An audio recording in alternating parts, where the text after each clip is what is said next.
नमस्कार, मेरा नाम है डॉक्टर पूरू धवन और आज इस वीडियो में हम बात करने वाले हैं वो है खाने पीने के बारे में।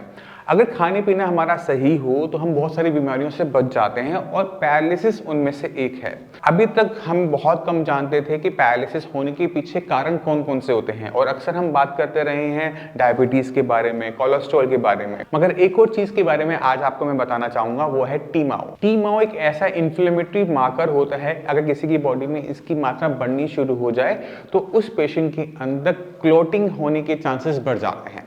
अगर ये क्लॉट उसके हार्ट में चले जाए तो आप उसको हार्ट अटैक कह सकते हो। अगर वही क्लॉट उसके ब्रेन में चला जाए तो पेशेंट को स्ट्रोक पड़ सकता है, यानी पैरालिसिस हो सकता है। तो अगर हम टी-माओ को अपनी बॉडी में कंट्रोल कर लेते हैं तो हम अपने आप को पैरालिसिस होने से बचा सकते हैं।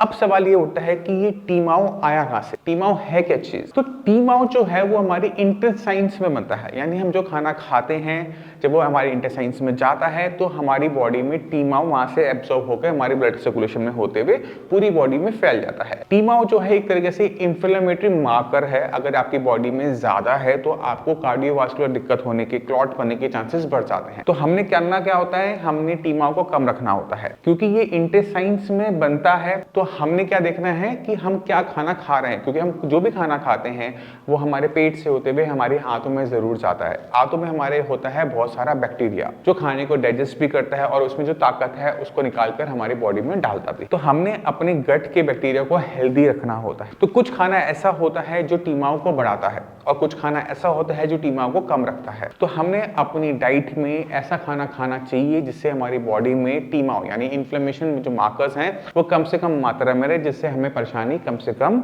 हो, कोई भी बीमारी हमें ना लगे। तो टी-माओ के ऊपर कई सालों से स्टडीज हो रही है और बहुत सारी स्टडीज आपको ऑनलाइन मिल भी जाती है। तो हम क्या देखते हैं कि जितने भी एनिमल प्रोडक्ट्स हैं, यानी फिश है, चिकन है, मटन है, इनके अंदर टी-माओ की मात्रा, ये जो खाना होता है टी-माओ की मात्रा ब्लड में बढ़ा देता है, यानी ये हमारे लिए अच्छा नहीं होता। तो कहा क्या जाता है कि अगर आप नॉन वेजिटेरियन हैं तो भी आपके डाइट का जो 95% खाना है ना वो वेज होना चाहिए। अब अगर अपने खाने को आप 95% तक आप वेज रखते हैं, यानी आप पूरे हफ्ते में एक मील नॉन वेज की ले सकते हो। अगर आप एक मील से ज्यादा अगर आप नॉन वेज की डाइट आप लेते हो तो आपकी बॉडी में कार्डियोवास्कुलर दिक्कतें, डायबिटीज होना और स्ट्रोक जैसी दिक्कतों का होना की संभावना बढ़ जाती है। तो इसलिए एडवाइस किया जाता है कि आप प्योर वेजिटेरियन खाने पर रहो। और वेजिटेरियन का मतलब है वेगन, क्योंकि अब हम इंडिया में रहते हैं, इंडिया में वेजिटेरियन मैक्सिमम जो है 70% लोग हैं वेजिटेरियन होते हैं, मगर वो फिर भी दूध का सेवन कर जाते हैं।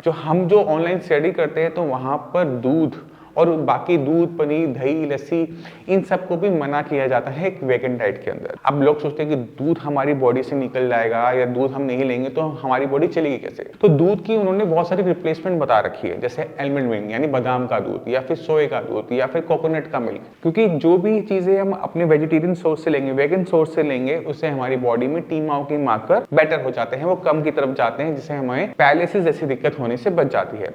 तो जो लोग हेल्दी हैं और जो पैरालिसिस के पेशेंट ये चाहते हैं कि उनको ये दिक्कत दोबारा ना हो तो उनको अपना खाना पीना हेल्दी कर देना चाहिए। हेल्दी करने का मतलब ये है उसे वेगन कर देना चाहिए, यानी हम कोई भी खाने की चीज़ किसी एनिमल प्रोडक्ट से नहीं लेंगे। हम जो भी खाना खाएंगे वो सारा का सारा प्लांट से लेंगे। चाहे वह प्रोटीन लेना है तो हम दालें खा लेंगे, हमें प्रोटीन और चाहिए तो हम सोया मिल्क ले लेंगे, हमें प्रोटीन चाहिए तो हम आलमंड मिल्क ले लेंगे, बट हम दूध, दही का सेवन नहीं करेंगे क्योंकि इससे हमारी बॉडी में टी-माओ का मार्कर कम रहता है। दूध, दही से हमारी बॉडी में टी-माओ कम बनता है, मगर जितना भी हम फिश खाएंगे उससे ज़्यादा बनता है, उससे ज़्यादा मटन खाएंगे उससे और ज़्यादा बनता है। तो जितना भी ये नॉन वेज मटीरियल है इसको अपनी डाइट से आपको बाहर कर देना चाहिए, क्योंकि आज तक लोगों को लगता था कि अगर आप नॉन वेज नहीं खाओगे तो बॉडी में वीकनेस होगी, बट इससे उल्टा होता है। अगर कोई भी इंसान महीना 2 महीना प्योर वेगन डाइट पर रहता है तो वो अपनी बॉडी में जो चेंजेस दिखता है वो पहले से बेटर दिखता है, कि बॉडी में स्ट्रेंथ बढ़ गई, पेशेंट बहुत ज़्यादा एक्टिव हो गया।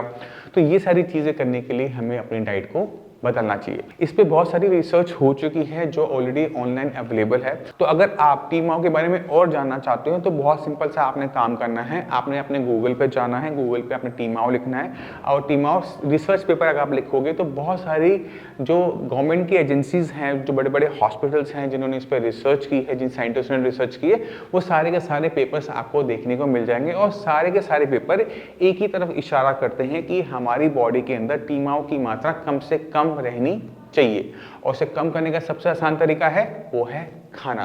अपने खाने को आप वेगन रखोगे, आपकी बॉडी में टीमाओ की मात्रा कम रहेगी। मैं उम्मीद करता हूँ इस वीडियो से आपने आज कुछ नया सीखा है कि पैरालिसिस पेशेंट में टीमाओ क्यों कम रखना चाहिए। फिर भी माइंड में कोई भी डाउट आ जाए, कुछ भी पूछना चाहते हो, मैं अवेलेबल हूँ, डॉक्टर्स अवेलेबल है, उनसे आप बात कर आप अपनी प्रॉब्लम को सॉल्व कर सकते हैं।